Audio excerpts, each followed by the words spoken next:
Okay, so now I'm going to walk you through doing a paired samples t-test.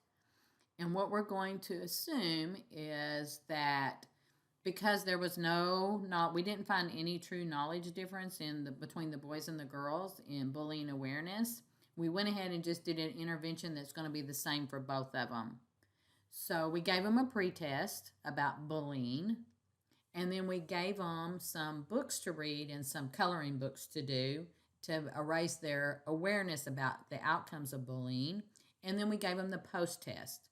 The pretest and the post-test measures the same things, but all the boys and the girls got the same test, okay? So we're going to compare their pretest with their post-test. We're interested not in the differences between the boys and the girls, but we're now interested in the difference between the knowledge at the pretest and knowledge at the post-test for the whole group. And again, what we want to begin with is we want to begin with those descriptive statistics here so we have an idea of what our pretest looks like and what our post-test looks like. So I'm going to come up here. I'm going to use my data analysis. I'm going to grab my descriptive statistics. I'm going to give it my range, and I want my pretest range right here. Okay. Remember, I captured the label in it, so it's going to come out on my output. I'm going to tell it where I want it to go, and I'm just going to put my pretest right here. And I've got my summary statistics checked, so I'm going to hit OK. So there's my pretest. Now I'm going to grab my post-test, capture that post-test label in it, put it right here. Do the same thing. My labels is checked. I'm going to tell it where I want it to go. I'm going to come over here, skip a column in between, put it together right there, and hit OK. So there's my post-test.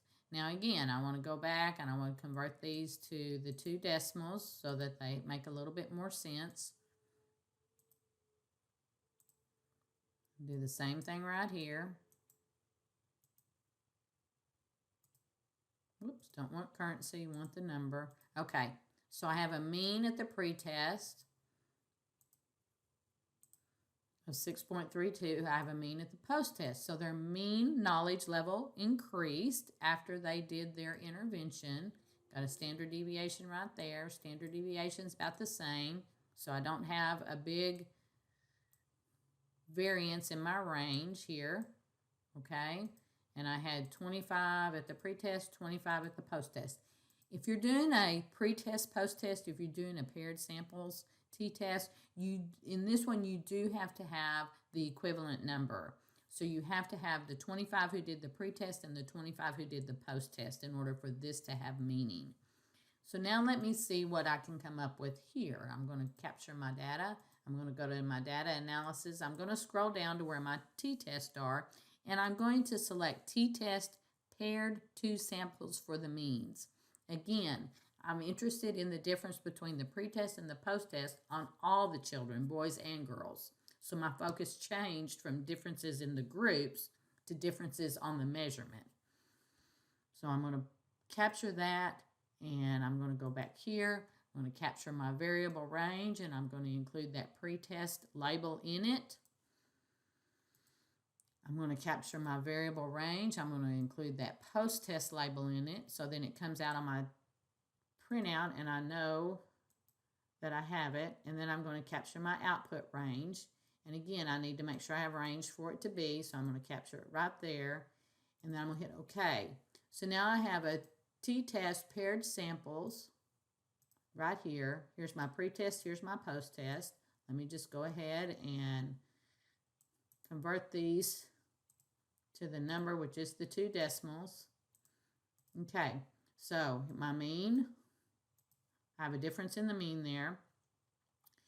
And then I have to decide, is it going to be a 1-tail or a 2-tail? I can tell you that almost always in paired samples, t-test, where you have a pretest and a post-test, it's going to be a 1-tail hypothesis because your intervention is changing something. So this is a measurement where you can actually use to determine if your intervention made a difference. You can provide the pretest, you give the intervention, you provide the post-test to see if there was a difference in knowledge or behavior, whatever that is that you're intervening on. You would not do an intervention if you did not think you were going to change something in some direction, an increase in knowledge in this case. So it's going to be one-tailed because we're going to be specific that we expect an increase in knowledge from the pre-test to the post-test. There's my T-stat. Remember, I have to have that when I report. My degrees of freedom, I have to have that when I report. And look at here. My alpha was at a 0.05 level because that's what we always use. I had a one-tail because I was predicting, my hypothesis was that the children would have an increase in awareness of outcomes of bullying behavior from the pre-test to the post-test, and it came out at a 0.01 level, which is lower than 0.05.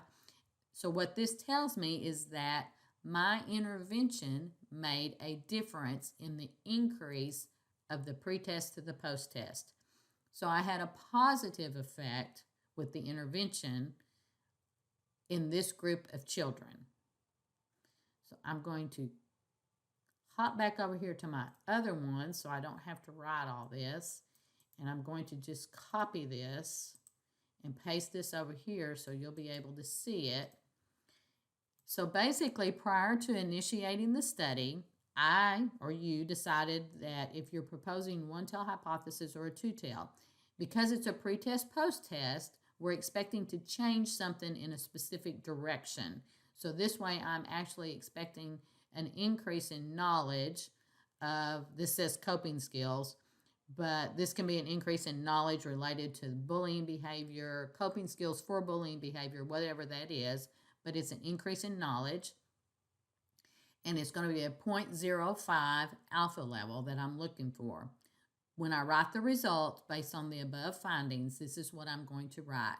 A paired samples t-test was calculated to compare the mean pre-test score to the mean post-test score for reading comprehension or coping skills or bullying behavior, whatever that is. The mean on the pre-test was 6.32. There's my standard deviation. Remember, I had to run that to get there. And the mean on the post-test was 7.52. There's my standard deviation. A significant increase from pre-test to post-test was found. I now use the term significant because there is meaning and because I have the 0.01 level. So I include in my T reporting the same things I included before. This is a T. There's your lower T. There's my degrees of freedom. There's my T stat, my T statistic, and the p-value is actually 0.01. Because it's significant, I report the exact p-value.